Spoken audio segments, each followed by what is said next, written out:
ओ भगवान की जय, प्यारे कृष्ण कन्हैया लाल की जय। श्री भक्तमाल में आज है चरित्र श्री रामानुज सिद्धांत के मतावलंबी और अन्य आचार्यगण। देवाचार्य द्वितीय महामहिम हरियानंद तस्य राघवानंद भय भक्तन को मानद।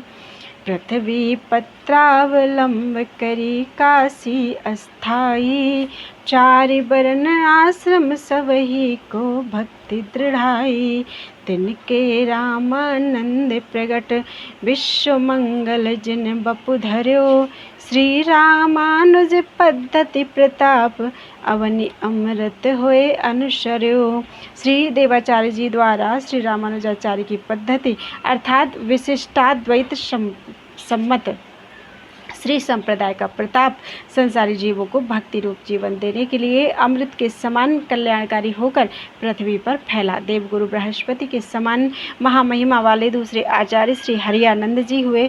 उनके शिष्य श्री राघवानंद जी हुए, जो भक्तों को आदर देने वाले थे, जिन्होंने भारत भूमि को अपने विजय पत्र के आश्रित कर लिया था। ये काशी में स्थायी रूप से निवास करते थे। इन्होंने चारों वर्णों और चारों आश्रमों के लोगों में भगवान की भक्ति को सुदृढ़ रूप से स्थापित किया। उनके शिष्य रूप में भगवान श्री रामानंदाचार्य जी प्रकट हुए, जिन्होंने संसार का कल्याण करने के लिए ही शरीर धारण किया था। श्री संप्रदाय के इन संतों का पावन चरित्र संक्षेप में इस प्रकार है। एक लाइन दी गई है, उसको भी सुन लीजिए। श्री पद्मपादाचार्य जी नाम के एक अन्य प्रसिद्ध संत श्रीमद् आद्य शंकराचार्य जी के 4 प्रधान शिष्यों में भी हुए हैं, जिनके जीवन में भी ऐसी घटना घटी थी। भक्तों के जीवन में कभी कभी समान घटनाएं भी घटती हैं, अतएव भ्रमित नहीं होना चाहिए। श्री देवाचार्य जी महाराज भगवत प्राप्त परम वैष्णव सिद्ध संत थे। श्रीमद् भागवत ग्रंथ पर आपकी अगाध श्रद्धा थी। आपके कथावाचन के समय जड़ चेतन सभी मंत्रमुग्ध हो जाते थे। वैष्णव धर्म का प्रचार करना आपका जीवन लक्ष्य था और इसकी संपूर्ति के लिए आप सदैव विचरण किया करते थे। एक बार की बात है, आप काशीपुरी की यात्रा पर थे। मार्ग में आपने एक गाँव में विश्राम किया। गाँव वाले बड़े ही श्रद्धालु थे। उन्होंने अपने बीच वैष्णव संत को देखा तो उनसे सत्संग कथा प्रवचन करने का अनुरोध किया। फिर क्या था, संत श्री देवाचार्य जी महाराज तो यही चाहते ही थे कि कथा प्रवचन के माध्यम से भगवत भक्ति का प्रचार हो। उन्होंने मन ही मन यमलार्जुन उद्धार की कथा सुनाने का निश्चय किया। उनका उद्देश्य था कि लोग उस परम आत्मा की भक्ति करें जो चेतन क्या जड़ का भी उद्धार करने वाले हैं। ऐसा निश्चय कर आचार्य जी ने श्रीमद् भागवत के 10वें स्कंध में आई ऊखल बंधन एवं नल कुंवर के उद्धार की कथा सुनाना प्रारंभ किया। अकस्मात समीप में ही स्थित एक प्राचीन विशाल वृक्ष भयंकर ध्वनि के साथ जड़ से उखड़कर पृथ्वी पर गिर पड़ा। सभी लोग उस महान आश्चर्यमयी घटना को देखकर भौंचक्के रह गए। उनमें आपस में चर्चा होने लगी कि किसी प्रकार का आंधी तूफान तो आया नहीं, फिर यह वृक्ष क्यों उखड़ पड़ा। श्री देवाचार्य जी इतनी बड़ी घटना के बाद भी शांत और स्थिर चित्त ही रहे। इतने में जय जय की गंभीर ध्वनि करता हुआ एक दिव्य पुरुष वृक्ष की जड़ से प्रकट हुआ और श्री देवाचार्य जी के चरणों में प्रणाम कर कहने लगा, हे प्रभु, आपने भगवान श्री हरि की मंगलमयी कथा सुनाकर वृक्ष योनि से मेरा उद्धार कर दिया। अब मैं श्री भगवान के धाम को जा रहा हूँ। यह कहकर वह दिव्य पुरुष अदृश्य हो गया और आकाश में शंख एवं घड़ियाल की मंगलमयी ध्वनि होने लगी। इस घटना से उपस्थित जन समुदाय के मन में यह विश्वास हो गया कि श्री देवाचार्य जी महाराज भगवत प्राप्त संत हैं और उन सब ने इनका शिष्यत्व ग्रहण किया।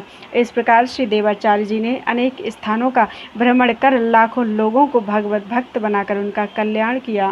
बोल वृंदावन बिहारी लाल की जय।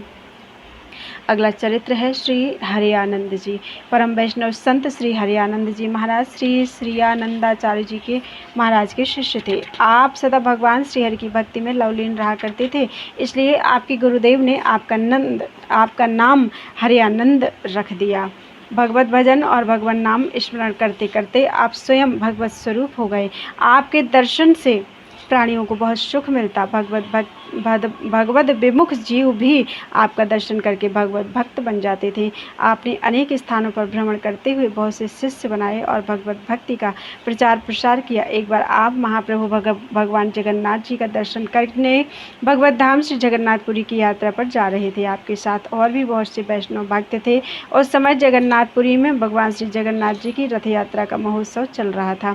भगवान को रथ पर बैठाकर गुंडिचा मंदिर में ले जाया जा रहा था। भगवान जगन्नाथ महाप्रभु का विशाल गगनचुंबी रथ भक्तों द्वारा खींचा जा रहा था। अचानक रथ चलते चलते रुक गया। लोगों ने बहुत प्रयास किया परंतु रथ टस से मस नहीं हुआ। संभवतः भगवान को अपने भक्त की प्रतीक्षा थी या उसकी महिमा का ज्ञापन करना था। रथ आगे बढ़ सके इसका लोगों को कोई उपाय सूझ नहीं रहा था।